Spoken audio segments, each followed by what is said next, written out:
महापौरच या ठिकाणी भारतीय जनता पार्टीचा होणार आहे. स्वप्न सत्यात उतरवण्याची ताकद सुद्धा भारतीय जनता पार्टीच्या नेतृत्वात आहे. लढाई ही भारतीय जनता पार्टी आणि राष्ट्रवादी काँग्रेस अशीच आहे. भारतीय जनता पार्टी तर सरस आहे, उजवी आहे, कोणीही नाराज नाहीत. विरोधक हा असतोच. आदरणीय दादा हे माझे पालक आहेत, माझे पितृतुल्य आहेत.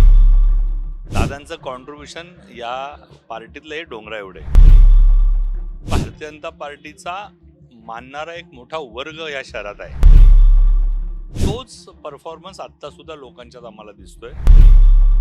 ती निवडणुकीत नाराजी प्रत्येक पक्षात असते. असं स्वप्न सुद्धा हे फक्त भारतीय जनता पार्टीचे लोकच बघू शकतात. नमस्कार, मी Deepak Darade, for the people न्यूजमध्ये आपलं सर्वांचं स्वागत आहे. मंडळी, पुणे महानपालिकेची निवडणूक सध्या जोरात सुरू आहे, प्रचार सुरू आहे, मतदारांपर्यंत पोहोचण्यासाठी उमेदवारांची लगबग सुरू आहे. आत्ता मी प्रभाग क्रमांक 24मध्ये कसबा गणपती, कमला नेहरू हॉस्पिटल आणि KM हॉस्पिटल असा हा प्रभाग आहे आणि इथं भारतीय जनता पार्टीचे उमेदवार गणेश बीडकर आहेत माझ्यासोबत. आपलं मनापासून स्वागत आहे. काय कसा चाललाय प्रचार आणि लोकांचा प्रतिसाद कसा आहे? प्रचार घरोघरी जाऊन आम्ही लोकांच्या भेटी घेतोय. ऑलमोस्ट आम्ही आमचा पहिला 15,000 घरांचा टप्पा पूर्ण झालाय आणि आता हा दुसरा जवळपास संपत आलाय. आमच्या पुढच्या 3 ते 4 दिवसात हा संपूर्ण प्रभाग दुसऱ्यांदा हाऊस टाऊस होईल आणि त्यामुळं घरोघरी संपर्क करणे ही जी भारतीय जनता पार्टीची मूळ प्रचाराची परंपरा आहे, त्या परंपरेने आम्ही या ठिकाणी प्रचार करतोय. अत्यंत चांगलं स्वागत लोक भारतीय जनता पार्टीच्या चारही उमेदवारांचं आम्हा करतायत आणि भारतीय जनता पार्टीचं जे नेतृत्व आहे, आदरणीय देवेंद्रजी, आदरणीय मोदी साहेब आणि शहर स्तरावर मुरली अण्णा आणि चंद्रकांत दादा यांच्या कामावर प्रभावित होऊन लोक अत्यंत आमचं स्वागत करताना दिसत आहेत आणि एक चांगलं आल्हाददायक वातावरण या प्रभागात आम्हाला दिसून येते.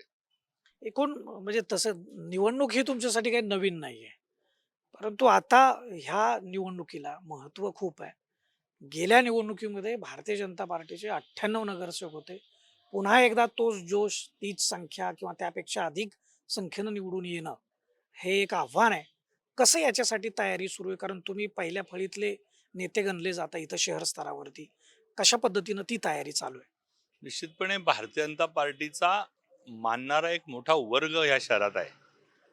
आपण जर का पाहिलं, आदरणीय अनिलरावांच्या शिरोळेंच्या लोकसभेपासून ते आत्ताच्या शेवटच्या विधानसभेपर्यंत 3 लोकसभा आम्ही जवळपास 3 लाखाच्या फरकाने जिंकल्या.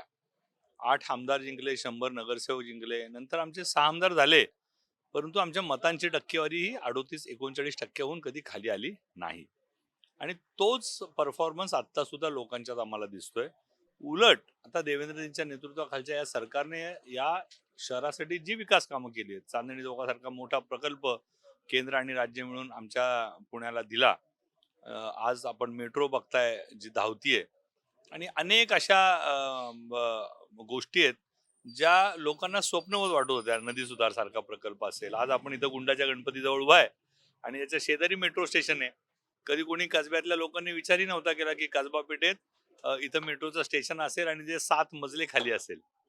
तर अशा प्रकारच्या अतर्क्य वाटणाऱ्या गोष्टी विकासाच्या या भारतीय जनता पार्टीच्या नेतृत्वाने घडवून आणल्या आहेत. कालच देवेंद्रजींनी सांगितलं 54 किलोमीटर जे बोगदे या शहरासाठी आम्ही करणार आहोत आणि त्याला 32,000 कोटी रुपयाचा खर्च आहे.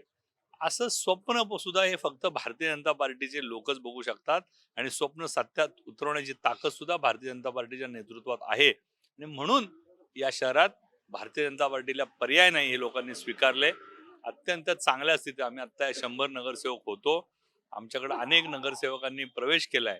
110हून अधिक नगरसेवक आता आमचे सिटिंग लढतायत आणि त्यामुळे एक चांगली संख्या भारतीय जनता पार्टीची या शहरात असणार आहे. मोठ्या सभागृहात आमचा मोठा गट, म्हणजे मोठा गट नाही, बहुमताने आमचा महापौरच या ठिकाणी भारतीय जनता पार्टीचा होणार आहे, यात माझ्या मनात कुठली शंका नाही.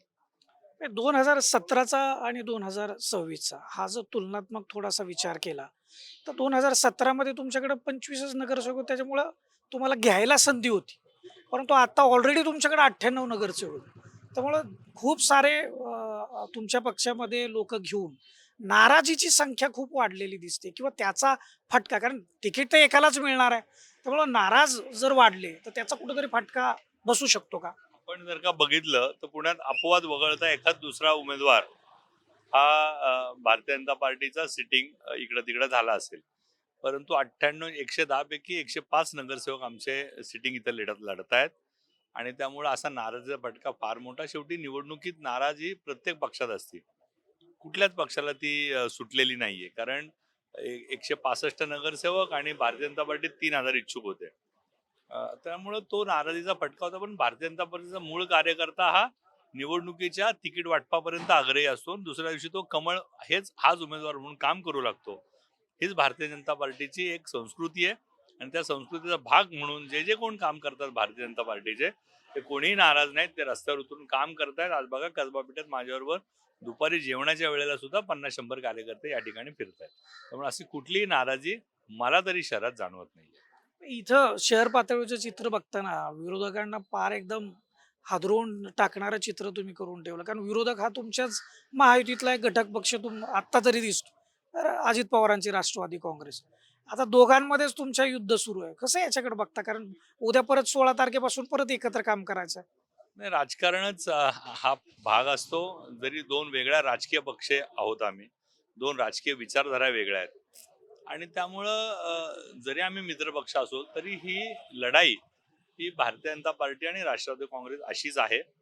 आणि राष्ट्रवादी काँग्रेसच्या त्या सगळ्या ह्या प्रकारात निवडणुकीत तर भारतीय जनता पार्टी तर सरस आहे, उजवी आहे, हे सगळ्यांना मान्य करावं लागेल.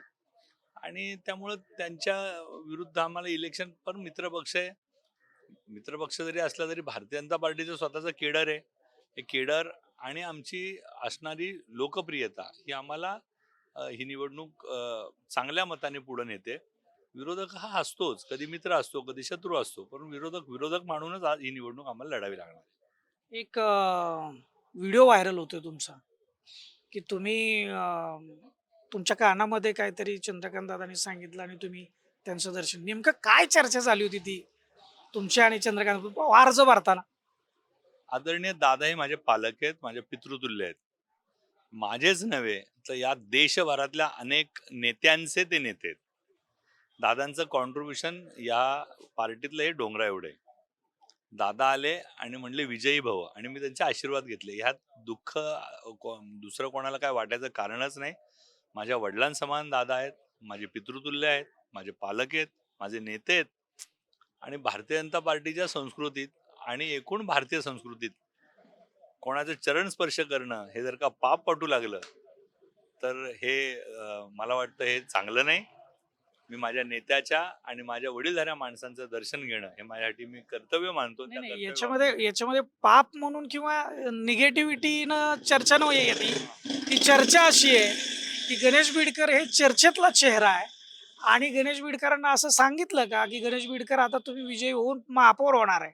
नाही नाही, भारतीय जनता पार्टीत कोण महापौर होईल कोण नाही होईल अजून रिझर्वेशनच पडलं नाही साहेब. जर का इथं लेडीज रिझर्वेशन, SC रिझर्वेशन असं असेल तर दादा हे सांगतील कसं? दादा मला म्हणले विजयाचा पहिला नारळ तू फोडशील, तुझं अभिनंदन. जर का मला माझ्या नेतृत्वाने असं म्हणलं, मी त्यांचे चरण स्पर्श केले, तर कोणाला वाईट वाटायचं काहीच कारण नाही. ही आमची संस्कृती आहे आणि मी संस्कृतीचा पाईक माणूस आहे. एकूणच या सगळ्या निवडणुकीसाठी तुम्हाला फॉर द पीपल कडून शुभेच्छा. धन्यवाद. हे होते गणेश बिडकर, भारतीय जनता पार्टीकडून प्रभाग क्रमांक 24 मध्ये निवडणूक लढवत आहेत.